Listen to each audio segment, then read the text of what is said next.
I've always written throughout my life as a child. I never really saved the writing. I would write stuff down in my diary to kind of like, I started writing my diary at an early age just to kind of like let my feelings and emotions flow. I really didn't have a lot of people that I felt like I can rely, or talk to at the time because, when you're dealing with certain things in your life, sometimes you just feel like you're alone. So I just started writing early. What made me write the book was my good friend, one of my friends told me that I needed to write to release a lot of stuff that I was dealing with. So that's what the book came, how the book came apart. Okay. So explain your book. Give me what actually what inspired your book. Well, what inspired my book, my mother passed away. My biological mother passed away when I was going into kindergarten. So I had to be like 5 years old. And throughout my life, I dealt with the abandonment issues. So, it caused me to fall into a lot of different unwanted relationships, bad friendships, just a cycle of just disarray. And I would say, to be nice with it. That's what made me want to write the book, because I knew that someone else was probably dealing with the same thing that I dealt with, or may be going through it right now. So I wanted to be able to help someone, to let them know that you're not alone and you can make it through this. Okay. So you brought the book with you. Tell us a little bit about Yeah. it. Yeah. Okay. So can you all see that? Okay. The title of the book is Making It on Broken Pieces. And of course, that's the back of it. Um, so the book is about, basically, I have a chapter of different chapters have different titles. And these were like different situationships that I got myself into as a young woman. As a part where it says the first, okay, so the book is titled Making It on Broken Pieces. There's a little topic, the first broken piece. And then another part is chipping away and manipulating pieces. So you can kind of get a little synopsis of what it may be about: a stable piece, a churchy piece. So, I love it. yeah. So, but basically, when a person deals with abandonment, it's a type of anxiety that people go through.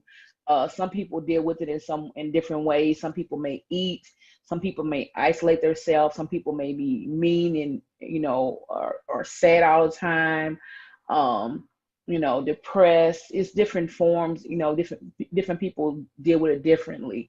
Um, with abandonment, which can cause a lot of anxiety to rise up, and um, not feeling wanted, not feeling loved, not feeling appreciated, just a whole lot of different emotions and feelings come along with abandonment. And once I realized what it was, through going through counseling, because I saw professional counseling, because I was like, look, I'm going around in the same circle, and something has to give. I don't know what this is and what I'm dealing with. So I had to seek out, and once we got on the subject of my mother, it was hard for me to really talk about it. I felt like she left me, that's how I felt. So, and that's what caused all the things in my life to kind of trickle down one thing at a time, going through different situations and, you know, dealing with bad,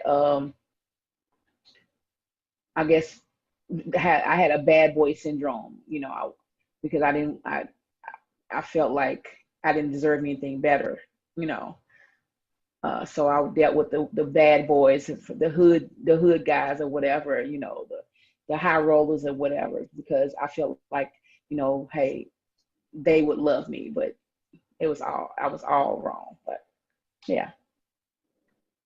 Well, I'll tell you this. You can never control who you love, and no judgment here. That's actually why you wrote the book. You wrote the book to let people know ain't no judgment here. You can go through it, but you can also rise above it. Yeah, exactly. So again, no judgment here. Plus, also, like I say, it's worked in you a lot. I can tell in how you tout the book and everything. So my next question for you is, was writing the book therapy for you? Yes, it was. Actually, I started writing a book a year ago, right? And it was so painful just writing the first chapter to the point where I told my friend, I said, I can't do it because it was causing me pain, and it was bringing up emotions and feelings that I had buried down, and I didn't want to deal with them. But I had to come to realization, and as I was writing, I would cry, and I would pray, and I would cry some more, and I would continue to write. And as I did it, I felt the relief coming from my heart, lifting off of me as I continued to write and let it go, and put it on paper. And I just said, I'm gonna put it on paper and I'm gonna release it from myself, and that's what I did. It finds that you're a very good person. You're a very beautiful person, and you love a lot, which tells me that you wanted to heal. You wanted to move forward because a lot of people dealing with the issues you deal with really go the opposite way. Hmm. Become really mean and nasty to people, and you could have actually been a mean, nasty person, or what made you stay grounded the way you did? What made me what? What made you stay grounded the way you are now? Well, of course, my good friend Angela Sims. I grew up with her, went to school with her, to Soda in high school, and I was always at her house, all the time. And her mother was a Christian woman, so she would tell us about the Lord, and get on us, even though we wasn't trying to hear it at the time. So that was one of the things, going to church, on Sundays, and on Bible study days with my family or my godmother. That was one of the things that kept me grounded, even when I strayed away from the physical church. um, I still knew that, hey, certain things I just can't do because God is watching me. I still have those principles and standards that I held up. That's what kept me grounded. Well, how has your book helped other people? Um, Several people that have read the book and gave me feedbacks. One young lady had inboxed me, and she was like, I really, really appreciate you because I dealt with the same thing.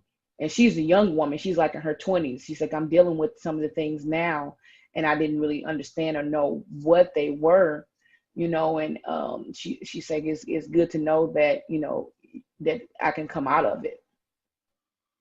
I've been getting some pretty positive reviews, and one of my friends is like, she said it sounds like flowers in the attic. It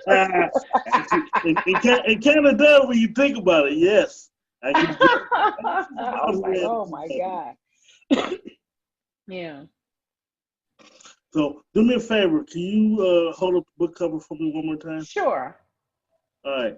You've got to tell me what inspired both the name of your book and your cover. Oh, wow. Okay. So I was at church one day, and I was in Chicago, actually. And well, prior to going to Chicago, like a year ago, I mentioned to my best friend that I was going to write a book. And I was like, I'm making it by the help of the Lord. I said, I'm making it on, I can't remember what the first initial title was. And she said, "Now you making it on broken pieces," because she said, "You've been broken." She said, "But God's going to put you back together." And that's where the title of the book came from, making it on broken pieces. Um, and the back of it says, making on broken pieces. And the back says, I made it on broken pieces and still standing. See, I love And it. there goes my sign. It just fell. That's okay. That is okay. And not a problem. Because guess what? It can be fixed again. Right. So good sign. Good sign right there. Hmm. So my next question is, what's changed positively for you? I'm kind of getting big. What changed positively was my attitude towards people, towards life. Um, I don't give people a space in my life that doesn't deserve the space. If a person is showing it shows me the first time who they are, I'm done. I'm not going to try to continue on because I don't want to go back to the person I used to be. I don't want to be in a spiral relationship or friendship with anybody. I choose my peace. I'm about to pick on you for a second. This is Uh-huh. always fun. All right, this is for my people at home. Our original interview, now I actually had some technical issues, but the first time she canceled with me because she went to her sister's birthday party, virtual I birthday. did. She said, "I'm gonna see my sister. I don't care what they got." Exactly. I love that in you. I love that. Then I looked at pictures. The pictures of the birthday party were awesome. See, I didn't know you then. I just know you from talking to you now when we first met. Yeah. I think we're gonna see ourselves being very good friends. I can see that Yeah. because we're talking like so. Whatever the old you was, it's definitely not you now. How Hmm. Huh? how does that How feel? it is awesome. It's I can't even explain it. I used to be a very um hmm, I would say mean. I was really mean and callous and hmm, scandalous. That's to say the least. That's all I could think to say. I was scandalous, mean. I was hurt, and we all know that hurt people hurt other people. So Yeah. anyone when it came in contact with me, it was like a whirlwind. It's like, okay, you come in my space and you try to hurt me, I'm gonna hurt you before you hurt me. And now, it took me going through counseling and getting to church and getting a foundation in the Word of God to get me where I am. It didn't come overnight. It took time. Even when I was in my mid 30s, I was still dealing with abandonment issues, and it caused me to go through a failed marriage because I couldn't. I felt like I wasn't um, worthy to be loved. I felt like um, he was, somebody was going to hurt me. Like, I was always guarded. So it really feels good to be free and to be able to live your life where, you have no regrets, where people can say nice things about you opposed to saying, I can't stand her or stand him.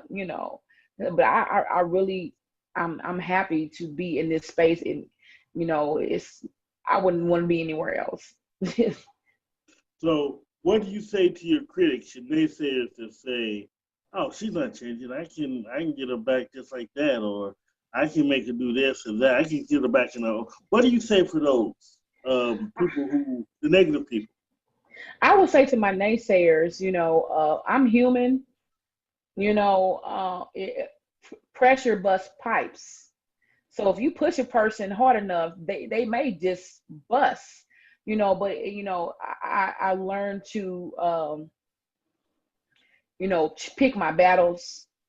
Some people just not worthy of the response, or even worthy of you even thinking about the thought of it. So I would say, hey, I'm human, and if I do make a mistake, I can go to God and ask for forgiveness. Well, I'm gonna pick on you again for another second. Sure. A lot of people ask to come on the Author Corner, which is not a problem. I don't mind, and I interview everyone. Everyone is normally friendly. Hmm. But the thing about it is, you actually had a conversation with me, asked me how I Right. was doing, what's going on. You mean you're so sweet, you're very friendly, you're very approachable.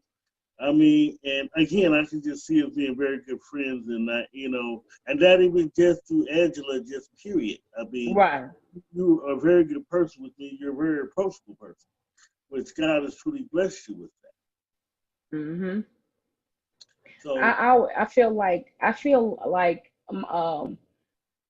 I never meet a stranger, and I got that pretty much from my I don't know. I really don't know where it came from, but I was always the type of child that I wanted to feel accepted. I wanted to feel loved, and because I didn't feel that, even though I had a stepmother and my dad that loved me and family members that loved me, because my biological mother died and I didn't really understand the whole process of death and all that. I feel like she left me and I wasn't loved, and that's why she left. So when a person deals with those issues and abandonment issues, they overcompensate. So I was overcompensating in different areas in my life with sex, with food, with material things, and it didn't make me feel any better at all. So and I've always been the type of person that I can meet a person in a store and we just hold a whole conversation while we're in the line waiting, like I've been knowing this person for years, but I just met the person two seconds ago. I'm just that type of person. It's just my personality, period. That's why, people gravitate to my spirit, my spirit. I'm sorry. yeah, I love that. And like I say, you're a magnet for good people because you're a good person yourself, and I truly do appreciate that. I So appreciate you. next question is, are there any more books in your future? Yes, I am actually in the process of writing a book right now. It's a little different. I have a daughter, a daughter that is incarcerated. She's been locked up for 2 years, I'm and sorry. so yeah, it's been a process. It's been a process. I went through so many different emotions and feelings dealing with her being gone. It hurts not just me, because when a person is incarcerated, the whole family is incarcerated in a non-literal a literal sense. It feels like you're in prison along with them, even though you're not physically there. Right. Because my life and another person's life, I put my life on hold because I want to make sure my loved one is good. I want to be able to put all the attention towards writing appeal letters, sending pictures, and doing different things like that. So I feel like um, this was a good place to write a book, because about my process, being a mother, and then um, having grandchildren. So the grandchildren, they have become collateral damage Mm-hmm. because they're dealing with the fact that their mom is in jail and they're young. So I want to write a self-help book for those who have loved ones that are in prison, to let them hey, this is the process that I went through. It's okay to feel this way. It's okay to do this, XYZ. Just pretty much a self-help book, and I guess a guide to help through the process, the encouragement. Well, I'll tell you what, and this is just me predicting things. Hopefully, this makes you smile by saying this. Hmm. But you end up having to write a third book about how God delivered her when she gets released. Oh yeah, she's actually working on a book right now while she's in there. Yes, because she's going to get released. You have to, Hmm. there's another book in there somewhere. Right. Let's just keep believing that if there's anything I can do to help, just don't hesitate to ask. I thank you. So my next question for you is, how can we get to know you? How can we buy your book? What can we do? Because we want to get to know you as a person and author and buy your book. Okay, awesome. Thank you. So I do have an Instagram page. My Instagram handle, if that's what they call it, is Yo Biz. So it's YOBIZ Transportation. That's my Instagram name. I do post on there because I am a professional driver by trade, professional trainer by trade, driver trainer. So I can train a person to drive a Class B vehicle, which is a bus, and as well as a car. So, Mm-hmm. and I also do limos and party buses, and I drive all those. So, pretty much a jack of all trades. But And also I have a Facebook page, and my Facebook name is just um, just my regular name, which is Yolanda, Yolanda. Last name is Sulton, S as in Sam, Ulton. And if you want to order the book, you can, excuse me, I'm sorry, you can order from Amazon.com and just type in my name, Yolanda Sulton, or the name of the title of the book, which is Making It on Broken Pieces. Awesome. My, mm-hmm. And if you want my email, you need the email. Yes, I mean, any information you want to Oh, get. sure. The email is making it on broken pieces 2020 at gmail.com. So that's making it on broken pieces 2020 at gmail.com. Awesome, awesome. Actually, you answered part of my question, but I want to know more about you. What do you like to do when you're not writing, or basically when you're not writing? Well, on the spiritual side, I love to work with the unhoused citizens, which we call the homeless. I say unhoused. This is a better way. It sounds better.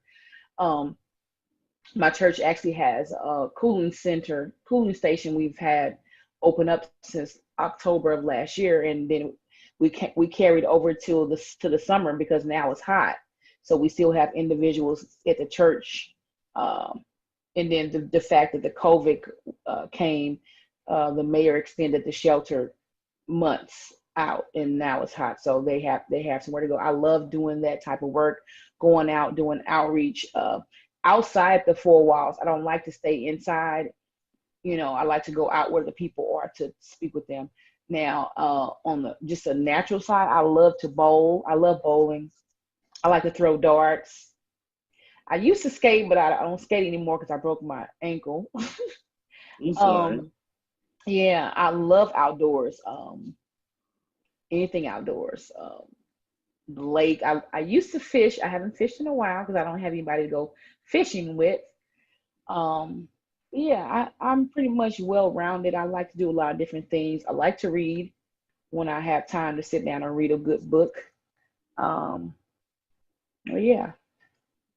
You're very interesting. Even when you're not writing, when you are writing, you're a very interesting person. So, Yeah. so one day you'll find somebody to go fishing with. Trust me.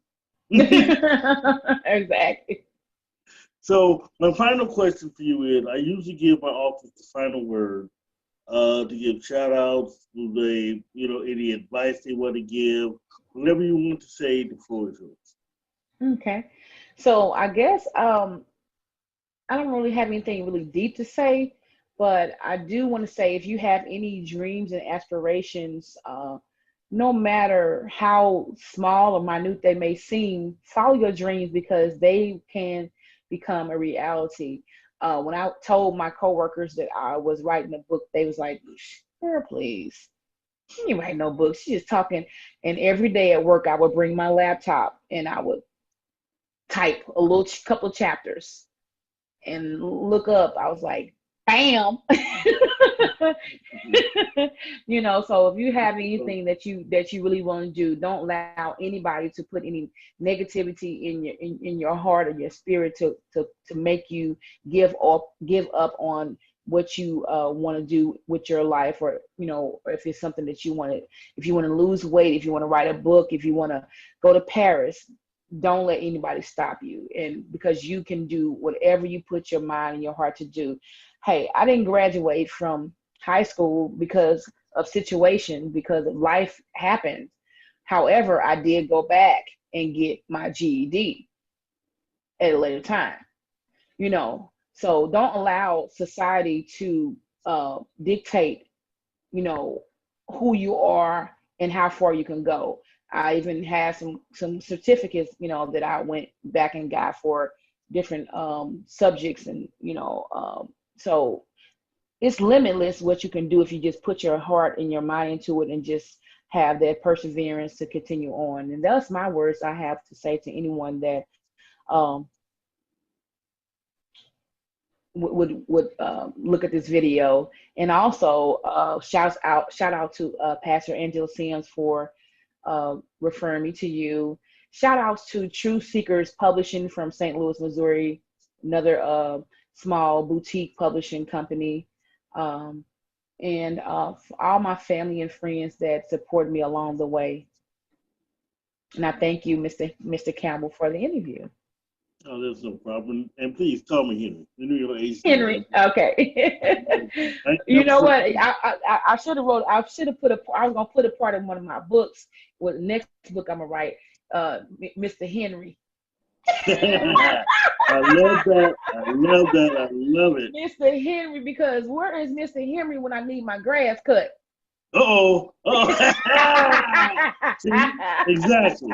Exactly. I didn't mention I had a comical side. I love that.